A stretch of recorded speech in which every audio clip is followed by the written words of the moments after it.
I know you're trying really hard to manifest that thing that you've been wanting for a long time now, but are you the person that's pushing it away, and are you the person that's blocking it? I know this is something that we explore a lot on my channel, but today I have some really cool examples from a coaching client and a few other people that have asked me questions of how I have seen how people tend to push their manifestation away, even though they don't mean to, even though they're trying really hard.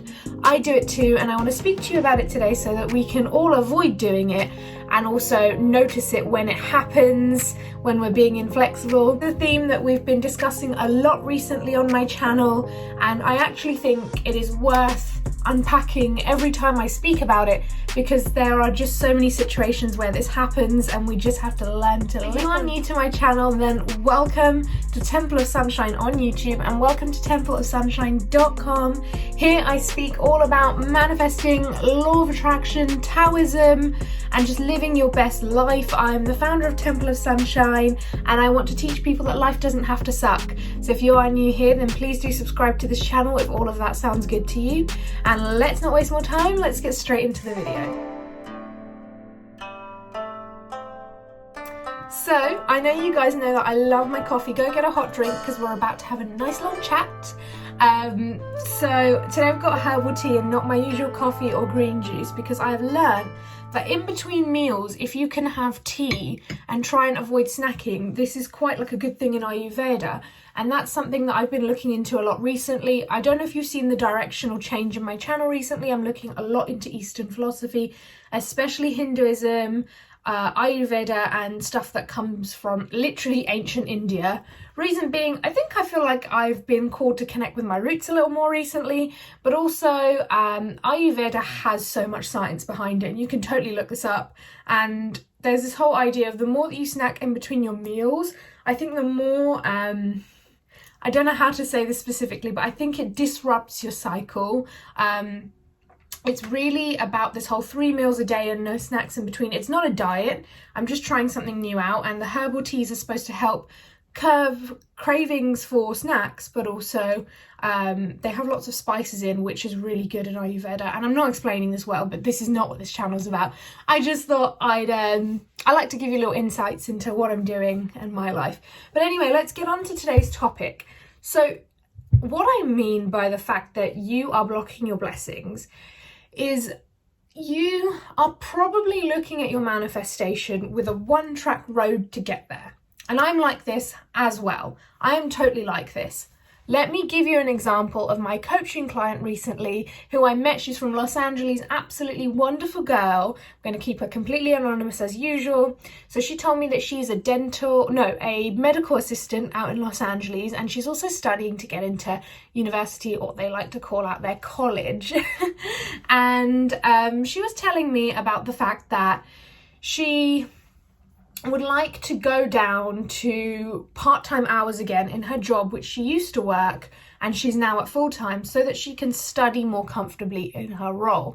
And she was quite hell-bent on staying in this job. I asked her, what if you found a job that met all your needs somewhere else? And she was like, no, I really like it here. My co-workers are amazing. The location is great. And she was listing all the reasons why she loves her current role. And that's great. Finding a job that you're happy in currently is absolutely amazing, because so many people aren't in that position, right?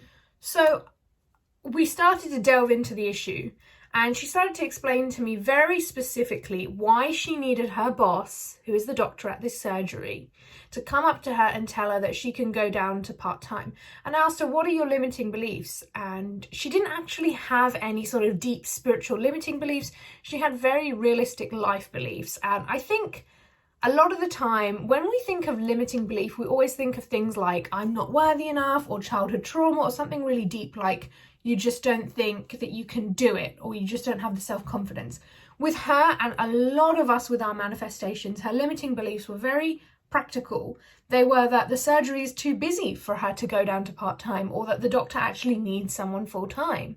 And I said to her, that's really good that you have limiting beliefs that aren't deeply rooted and need sort of healing, you know? We can actually work with this.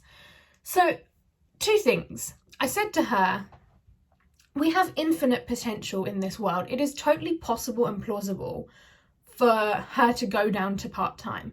But the main thing is, when manifesting, guys, when actually trying to bring something into existence, there's a few things that you need to be aware of. One is that it has to be the best for all people involved. Now, if the person, her employer that she's working for, really needs people full time, then this person's probably not going to budge. Now, they can budge, it can be manifested.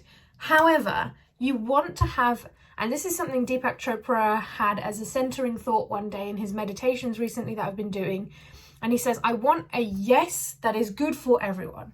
So I said to her, what if you were to find an even better role, similar location or same kind of commute time, great co-workers, and a good job role with the exact amount of hours that would help you? She was a bit resistant to this. She was more, I could see that she was worried about the idea of changing a role because it might not be as amazing as the one she's in currently, and she might not be as happy. We then really got down to the crux of what does she want. I want you to pause the video right now and do this exercise with me. So I looked at her and I said, what is the big picture here? What do you actually want? Because she told me that she was studying to go to university to get a different kind of job. This wasn't her forever career, okay? So I said, what do you actually want? And why do you want to go down to part-time so bad? When we finally got down to the crux of the situation, she told me that she needs enough time to study and work. And when she was part-time, she was really happy because she could have a perfect schedule to work in the morning, chill, come home and do her studying. So I said to her, you're not actually trying to manifest going down back to part-time. You're trying to manifest a schedule where you can work, earn money and study all in a comfortable sort of schedule every day. And she looked at me and she was like, yeah, that's true.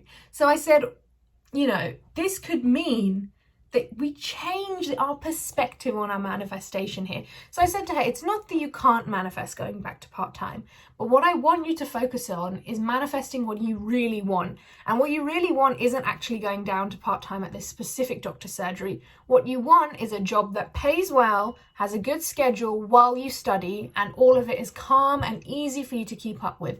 There is no unnecessary chaos. You're not having to do crazy nights. It's all fitting in with your schedule, and that is what you want. And I think, and I hope through our coaching call, she got to the point that she needs to focus on it a bit differently. And this is what I want to teach you today. And I do this all the time with my manifestations. Let's talk about the topic of money. We all, whether we admit it or not, are trying to manifest more money. Let's not lie to ourselves. Now, let's say you come up to me, maybe in one of our coaching calls. If you are interested, then please do go down to the link in my description for my shop, where you can purchase a coaching call with a package. I give you activities after our coaching call specific to your pain points so that you can manifest a great outcome. But go check that out if you're interested. It is £30 for 30 minutes. That is British pounds. But yes, anyway, let's move on. So if you're trying to manifest money, a lot of people will come up to me and say, how do I manifest £1,000? Let's just throw a figure out there. Let's make it a believable one, right? Not 1 million, not £10, 1,000, like a nice hefty chunk of money we would all appreciate manifesting. And I say to them, do you want this £1,000 to just hoard, or, you know, just keep in your bank account and do nothing with it? The answer is usually no, because usually people, when they're manifesting money, they have a reason for what they want to spend it on. So could be a new handbag, could be a car down payment, could be, you know, money towards a house. When you are trying to manifest anything, guys, money is one thing. Do not think about the means to get there. And this is what I told my coaching client with the part-time hours. So your dream here is to study and work easily. Stop worrying about how to get there. Stop visualizing, manifesting, scripting about the steps to get there. Think about the absolute end result. So if you are trying to manifest money, think less about having the money in your bank account, although that is fun. I do really enjoy visualizing, for example, opening up my banking statement and seeing the money. That's not a bad thing. But if you have a specific experience in mind, for example, a car or a holiday or a handbag or whatever you might need the money for, maybe it's to go to university and pay your tuition, think about that experience. So when you're visualizing, think about you being at the university attending lectures. Think about driving that car that cost you the money that you needed. At any given time, especially with my client situation, think about the end result. Don't think about how you're going to get there. And the reason being is because you're telling the universe,